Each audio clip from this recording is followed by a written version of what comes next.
E aí, pessoal, que é o Elias, professor de História de vocês. Estamos aqui, né, para a gente dar continuidade à nossa discussão sobre os campos de concentração e extermínio, né?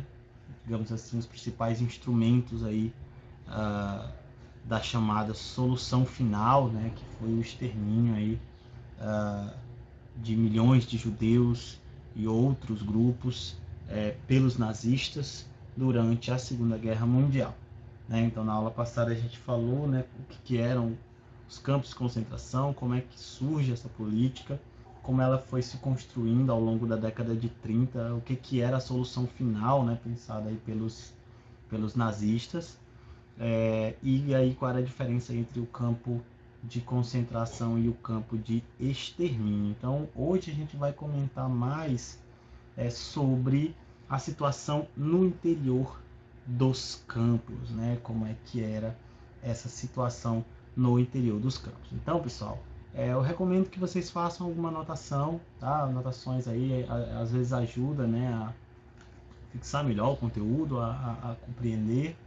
Então, também porque grande parte do que a gente está trabalhando aqui não tem no livro de vocês, então vale a pena, né, fazer essa anotação. Claro que sempre é válido procurar, né, pesquisar, dar uma lida, tem muito artigo bom, né, sobre uh, esse período que analisa de forma bastante criteriosa, né, tem muita coisa interessante para se ler, tá? Então vale a pena aí um estudo minucioso, tá? Qualquer dúvida, pessoal, sobre esse tema, me envia lá no Google Class que eu vou comentar, eu vou responder, né? Se tiver algum comentário também para fazer, coloca lá que eu vou responder assim que possível, tá certo? Então vamos lá para nossa aula para a gente começar.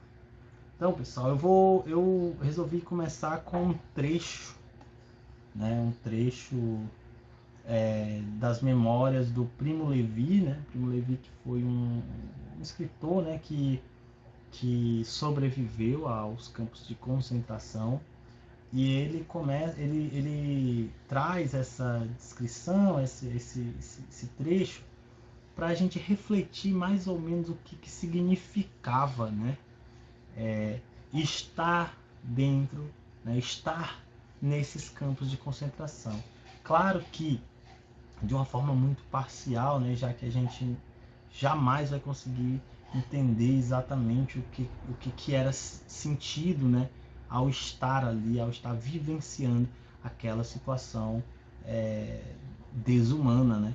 Então é um trecho que eu acho bem esclarecedor, né, e que faz com que a gente reflita um pouco sobre o significado de tudo isso, né, o significado mais profundo de tudo isso. Então vamos lá, vamos acompanhar a leitura para a gente poder refletir. Então, olha só, ele diz assim: bem sei que, contando isso, dificilmente seremos compreendidos, e talvez seja bom assim, mas que cada um reflita sobre o significado que se encerra mesmo em nossos pequenos hábitos de todos os dias, em todos os objetos nossos, que até o mendigo mais humilde possui um lenço, uma velha carta, a fotografia de um ser amado.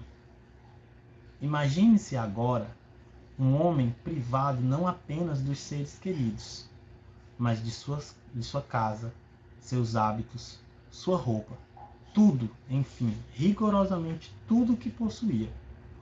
Ele será um ser vazio, reduzido ao puro sofrimento e à carência, esquecido de dignidade e de discernimento, pois quem perde tudo, muitas vezes, perde também a si mesmo, transformado em algo tão miserável que facilmente se decidira sobre a vida, sobre sua vida e sua morte, sem qualquer sentimento de afinidade humana, na melhor das hipóteses, considerando puros critérios de conveniência. Fica claro, então, o duplo significado da expressão campo de extermínio. Então, olha só, né? Ele traz aí justamente isso, né? O quão profundo significava essa experiência, né, do estar ali, né, do campo de extermínio, quando, vamos colocar assim, de certa forma, nas palavras dele, né, a morte ela ocorria muito antes da morte física, né, já que o indivíduo ali dentro ele era privado de basicamente tudo, né? Muitas vezes tentava se privar, inclusive, de sua própria identidade, de sua própria humanidade, né? Já que eram tratados de forma totalmente desumana, daí o próprio nome desumanidade, né? Desumanizar, quer dizer, tirar a humanidade. Então, ali buscava se retirar tudo, né? O que torna o indivíduo ser humano. Então, o Primo Levi ele traz essa reflexão justamente isso, né? Que até as coisas mais simples, né? Como ele fala, né? Que até o mais humilde dos mendigos poderia ter, né? Muitas vezes essas pessoas lá nos campos de concentração não tinham, né? Então é uma reflexão bastante pertinente, né? Sobre, como eu falei, a desumanidade desses campos de extermínio. Outro relato importante é o do Shil Hashman, né? Ele também é um sobrevivente, um escritor sobrevivente do Holocausto, né? Dos campos de extermínio, e ele traz também um pouco, né, no seu relato dessa experiência que foi estar ali, né? Para que a gente possa apenas ter uma ideia, porque já que a gente nunca vai entender efetivamente, né, o que é aquilo, mas de ter uma ideia do que se passava, do que se sentia. Então ele fala o seguinte: de repente surge outro assassino. Ele nos diz para guardar nossos carrinhos e nos designa outra tarefa. Temos que pegar uma espécie de macas que parecem com uma escada, cobertas de sangue. Pegamos as macas em duplas. Eles nos empurram para um galpão bem afastado. No interior, seres humanos inertes.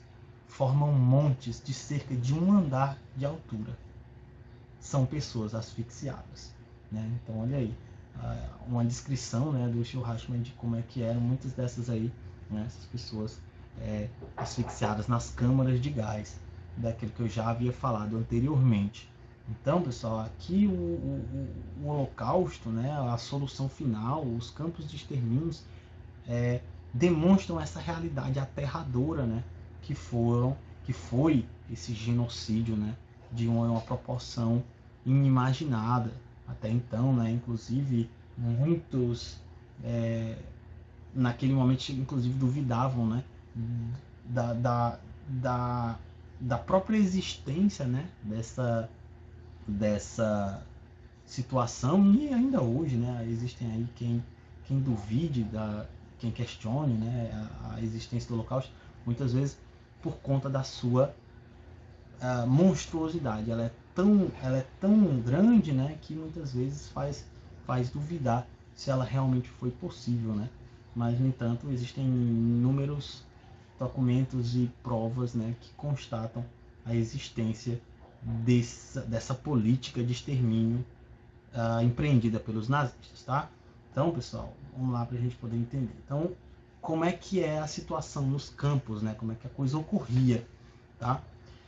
Primeira coisa, havia a prisão, né? Então a maior parte das pessoas que foram para os campos de concentração, né, e extermínio, né, muitas delas eram presas, né? Presas e aí enviadas a esses campos. Elas poderiam ser presas dentro da Alemanha ou do território dominado pelos alemães, ou também presos em países aliados, e aí deportados e enviados a esses campos, né? Por exemplo, a Olga Benário, ela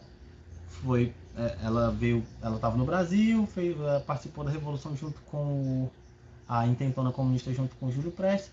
O Vargas, ela foi presa e tal, ele também, e aí o Vargas deporta ela, né, para a Alemanha, onde ela foi enviada aos campos de concentração, né? A gente viu a Anne Frank, estava lá na Holanda, quando ela também é presa lá e enviada aos campos de concentração. Então, quer dizer, isso era o que acontecia, né? Os países ali próximos, aliados de alguma forma, prendiam e deportavam esses judeus, judeus, comunistas, social-democratas, homossexuais, ciganos, húngaros, e aí vai, né? Então, outras nacionalidades também acabavam entrando nesses campos, pessoal. Então, como eu falei, né, esses grupos, né, eles foram amplamente perseguidos, né? A solução final, né, que basicamente era o extermínio mesmo dos judeus, ela é uma coisa que acontece, de certa forma, mais especificamente contra os judeus, né?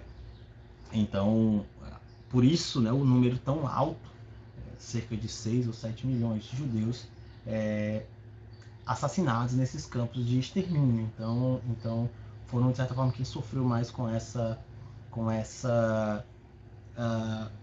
política de extermínio, né, foram os judeus, mas também, né, tiveram nesses campos de concentração e campos de extermínio comunistas, social-democratas, homossexuais, ciganos, húngaros e outras nacionalidades, tá?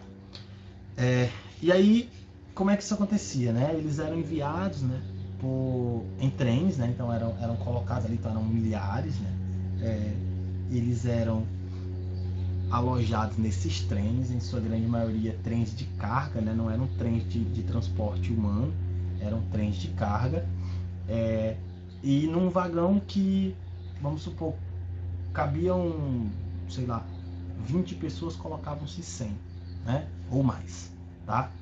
Sem alojamento, não havia nem janela, às vezes não havia janela, havia apenas alguns espaços para respiração, né?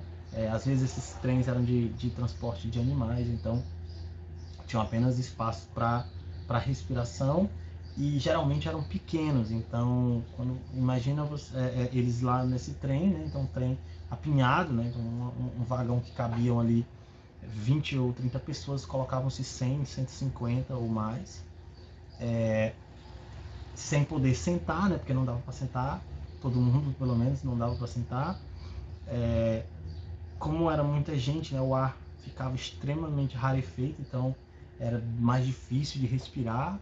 A claustrofobia, que é um local apertado com várias pessoas. Geralmente a viagem ela durava vários dias, então de 4 a 7 dias, né, dependendo da região da Europa que esse trem saísse, né? E aí sem condições nenhuma, né? Então assim, havia água 1 hora por dia, né?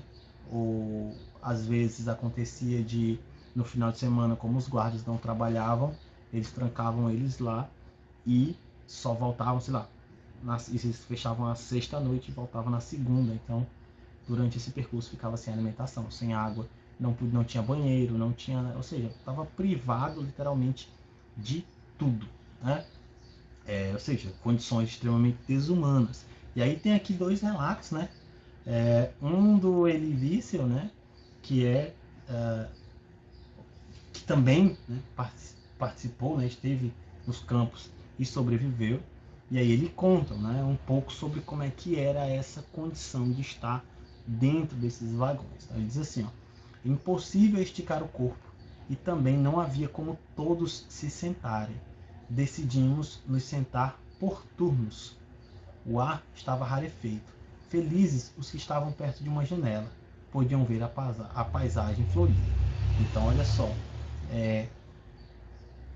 a sorte era de quem ficava ali próximo de uma dessas janelas, né? E isso quando havia janelas, tá? Porque geralmente também tinham aqueles que eram completamente fechados e, como eu falei, haviam apenas pequenas aberturas para a entrada de ar.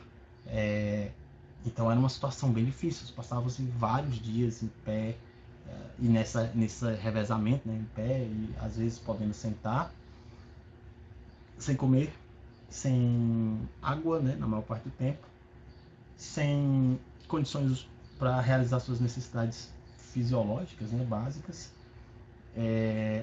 Então era uma condição realmente difícil, né? O Primo Levi também traz aí à tona essa experiência, né? Então ele fala aí, ó, sofríamos com a sede e o frio. Cada parada gritávamos pedindo água ou ao menos um punhado de neve, mas raramente fomos ouvidos. Os soldados da escolta afastam quem tenta aproximar-se do comboio. 2 jovens mães, com crianças pequenas de peito, queixavam-se dia e noite, implorando por água. Havia também a fome, a fadiga, a falta de sono, mas a mesma tensão nervosa a mitigava. As noites, porém, eram pesadelos sem fim, né? o frio, né? E tudo isso fazia com que a experiência que já era extremamente desumana se tornasse ainda mais aterradora. Então, era nessas condições que grande parte dessas pessoas foram transportadas aos campos de concentração. Então, pessoal, muito obrigado por assistirem e até a próxima.